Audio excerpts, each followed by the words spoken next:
আওয়ামী লীগ ও গণতন্ত্র একসঙ্গে চলতে পারে না বলে মন্তব্য করেছেন বিএনপি মহাসচিব মির্জা ফখরুল ইসলাম আলমগীর। তিনি বলেন, বিএনপি সরকার গণমাধ্যমের স্বাধীনতা নিশ্চিত করতে প্রতিশ্রুতিবদ্ধ।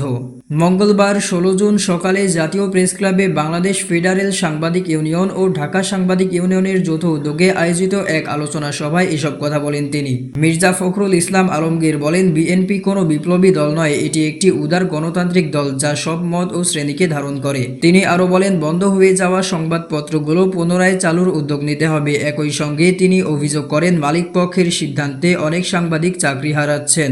তিনি দাবি করেন, বিএনপি যখনই রাষ্ট্র পরিচালনার দায়িত্বে ছিল তখন সংবাদ মাধ্যম তুলনামূলকভাবে বেশি স্বাধীনতা ভোগ করেছে।